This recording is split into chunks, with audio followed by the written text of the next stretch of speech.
आप लोग दोस्तों, आशा करता हूँ आप लोग अच्छे होंगे।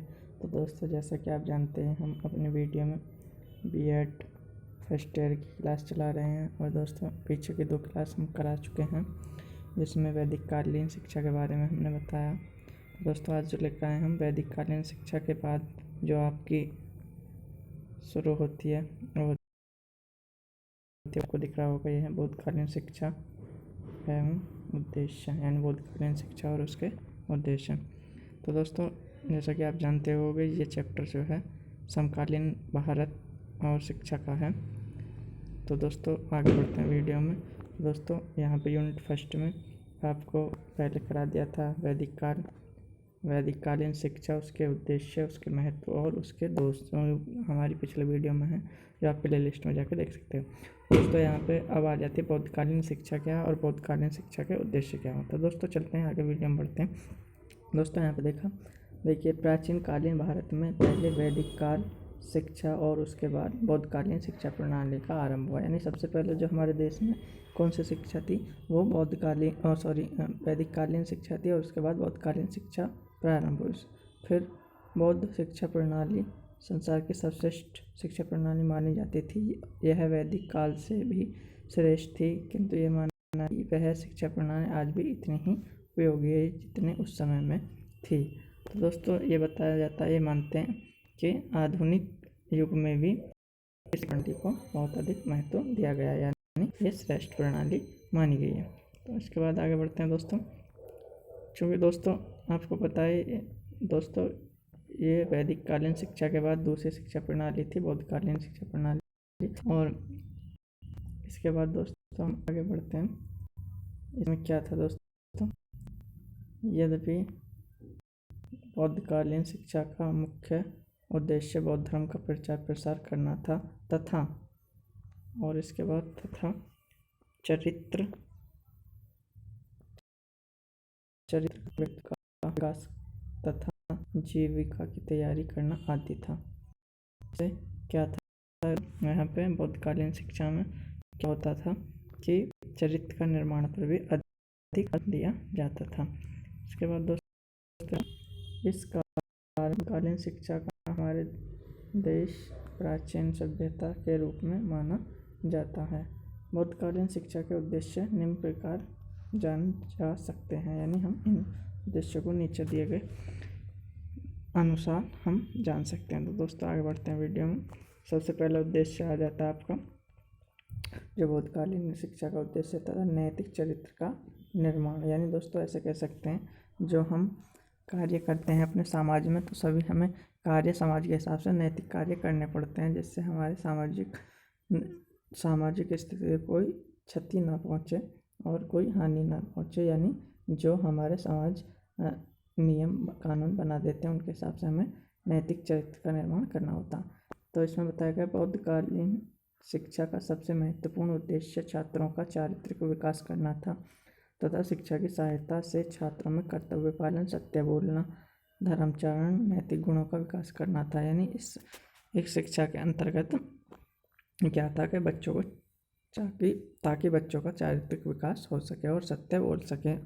और इसके बाद क्या था दोस्तों, बौद्ध धर्म में आत्म संयम, करुणा और दया का पालन करने वालों को ही चरित्रवान कहा जाता था। यानी जो दया भाव रखते हैं या आत्म संयम रखते हैं, यानी किसी पर गुस्सा क्रोध नहीं करते हैं, और करुणा दया की भावना रखते हैं, उन्हीं को सही चरित्रवान कहा जाता था।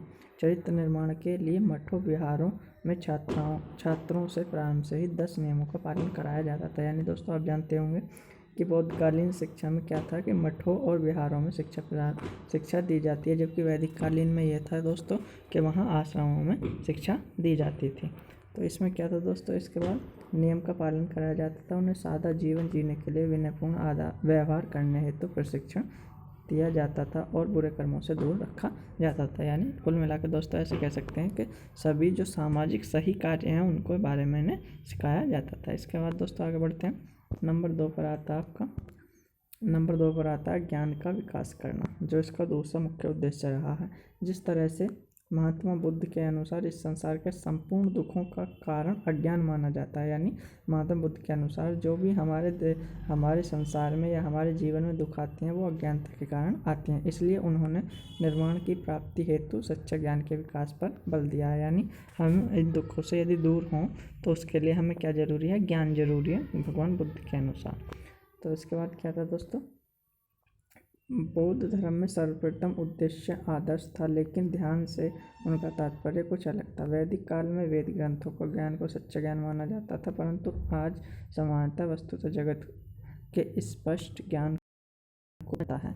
क्या था दोस्तों कि वैदिक काल में क्या था? जो आपके धर्म ग्रंथ हैं उन्हीं को सच्चा ज्ञान माना जाता था, और आज के युग में क्या, जो भी हमें दिखाई देता है भौतिक रूप में उसी को सच्चा ज्ञान माना जाता है। लेकिन ये बौद्ध धर्म में क्या थे? बौद्ध धर्म में परंतु बौद्ध धर्म में एक दर्शन में 4 सत्य हैं। बौद्ध धर्म में 4 सत्य क्या दिए गए हैं दोस्तों?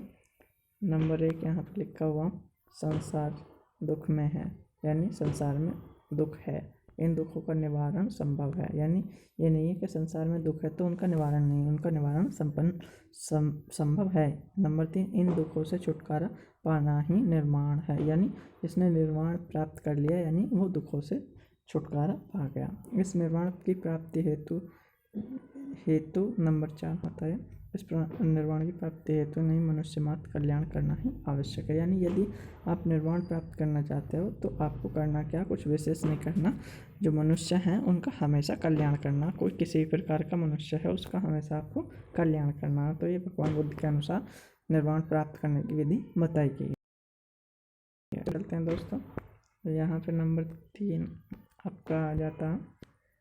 यहाँ पे नंबर 3, व्यक्तित्व का विकास करना। तो जैसे ही आपका कोई भी बच्चा होता है तो सबसे पहले उसका जो निर्माण, सबसे पहले उसका व्यक्तित्व विकास करना बहुत ही महत्वपूर्ण होता है। बौद्धकालीन शिक्षा का उद्देश्य छात्रों के व्यक्तित्व का विकास करना भी था। बौद्ध मठों में छात्रों के व्यक्तित्व का विकास करने के लिए उन्हें श्रेष्ठ तथा कुशल मानव बनाने का प्रयत्न किया जाता था। जिससे क्या होता था दोस्तों? जिससे वे पारिवारिक, सामाजिक, राजनीतिक, धार्मिक, आर्थिक क्षेत्र के उत्तरदायित्व का निर्वहन सफलतापूर्वक कर सकें। यानी उनके अंदर इतनी क्षमता आ जाए, इतनी समझ आ जाए तो कि हमारे दैनिक जीवन के लिए आवश्यक कार्य उन्हें आसानी से कर सकें। उसके बाद आगे बढ़ते हैं दोस्तों। नंबर 4 आता बौद्ध धर्म का प्रसार करना। तो ये इसका उद्देश्य रहा दोस्तों इस काल में बौद्धकालीन शिक्षण संस्थाओं की स्थापना करना। वास्तव में बौद्ध धर्म के प्रचार प्रसार के लिए बौद्ध भिक्षुओं को तैयार करने के लिए की गई थी। यानी इसमें क्या था दोस्तों कि बौद्ध भिक्षुओं को ही उसमें ज़्यादातर शिक्षा दी जाती है, जिससे क्या था कि इसमें इस धर्म का ज़्यादा प्रचार प्रसार हुआ। भिक्षु प्रारंभ में इन शिक्षण संस्थाओं अर्थात बौद्ध मठों में केवल बौद्ध भिक्षुओं को प्रवेश दिया जाता था। इस प्रकार स्पष्ट है कि इन बौद्ध मठों में दी जाने वाली शिक्षा का प्रमुख उद्देश्य बौद्ध धर्म का प्रचार करना था। तो दोस्तों इस समय बताया गया कि इस तरह से वहाँ पर क्या था कि बौद्ध धर्मों को ही शिक्षा अधिक दी जाती थी। इसका 5वां उद्देश्य आ जाता है दोस्तों। नंबर 5 उद्देश्य आप देख रहे होंगे यहाँ पे नंबर 5 आ जाता मानव संस्कृति संरक्षण एवं विकास करना। यानी मानव की जो संस्कृति है उसका विकास करना तथा उसके संरक्षण करना। बौद्ध धर्म में मानव जाति विशेष की नहीं, मानव मात्र की संस्कृति संरक्षण एवं विकास का पोषक यही कारण है कि मठों में विहारों में बौद्ध धर्म एवं दर्शन के साथ साथ अन्य धर्म, दर्शन और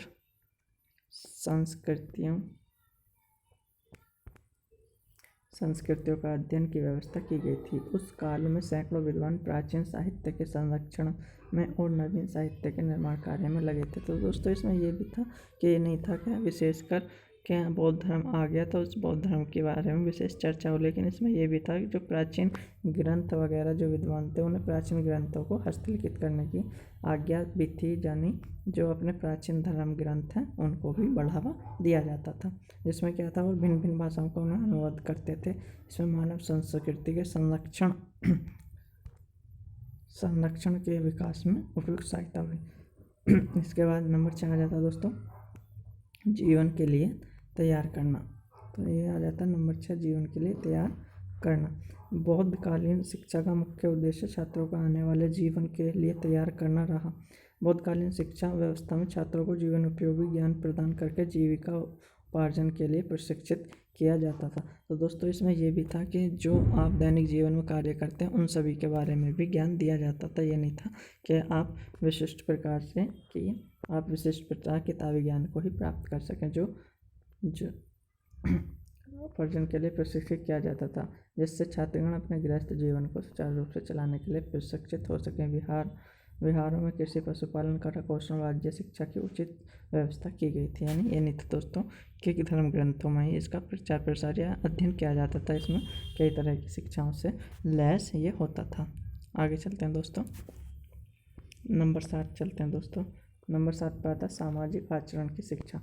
बौद्धकालीन शिक्षा का मुख्य उद्देश्य बौद्ध धर्म में सबसे अधिक आचरण की शिक्षा पर बल दिया गया, यानी सभी को अच्छा आचरण करना। अच्छा आचरण का मतलब है दोस्तों किसी से गाली नहीं देना, किसी से झूठ नहीं बोलना, किसी का बुरा नहीं करना, किसी से लड़ाई झगड़ा नहीं करना, सभी को दया करुणा की भावना से देखना। आगे देखें दोस्तों, यहाँ पर आता करुणा तथा दया पर बल दिया गया। बिना करुणा व दया भाव के एक मनुष्य दूसरे मनुष्य के दुखों को दूर नहीं कर सकता। यानी अगर किसी मनुष्य के अंदर करुणा और दया की भावना नहीं है तो वो दूसरे मनुष्य की सहायता या उसकी मदद नहीं कर सकता या उसके दुखों को दूर नहीं कर सकता। बौद्ध धर्म के अनुयायी मानव मात्र के कल्याण के पक्ष रहते मनुष्य के प्रति मनुष्य कर्तव्य को सामाजिक आचरण मानते थे। यानी बौद्ध धर्म के जो भी मानने वाले थे वो ये मानते थे यदि मनुष्य ही मनुष्य की सहायता करेगा तो ही सच्चा आचरण उसे प्राप्त होगा। यदि मनुष्य दूसरे की बुराई करेगा, द्वेष करेगा, ये सब उसके आचरण के विरोध विधीन होंगे। तो दोस्तों उसके बाद आगे बढ़ते हैं। यहाँ पे हमारा उद्देश्य खत्म हो जाता है। इसके बाद हम कह सकते हैं दोस्तों कि बौद्धकालीन शिक्षा आधुनिक काल में भी बहुत महत्व रखती है। इसकी आगे की चर्चा करेंगे दोस्तों महत्व और दोष के बारे में अगली वीडियो में। तो इस प्रकार हम कह सकते हैं कि बौद्धकालीन शिक्षा का जो मुख्य उद्देश्य रहे हमारे जीवन के लिए आज भी महत्वपूर्ण भूमिका रखते हैं, जो हमारे दैनिक जीवन के साथ साथ सामाजिक जीवन में भी हमारी महत्वपूर्ण भूमिका निभाते हैं, जिससे कि बौद्धकालीन शिक्षा का महत्व और अधिक बढ़ जाता है। दोस्तों कैसी लगी हमारी वीडियो कमेंट करके बताएं, और दोस्तों इसके आगे गुण, दोष और इसके महत्व हम अगली वीडियो में लेकर आएंगे। तब तक के लिए धन्यवाद दोस्तों, मिलते हैं नेक्स्ट वीडियो में। तब तक के लिए धन्यवाद, आपका दिन शुभ रहे। धन्यवाद दोस्तों।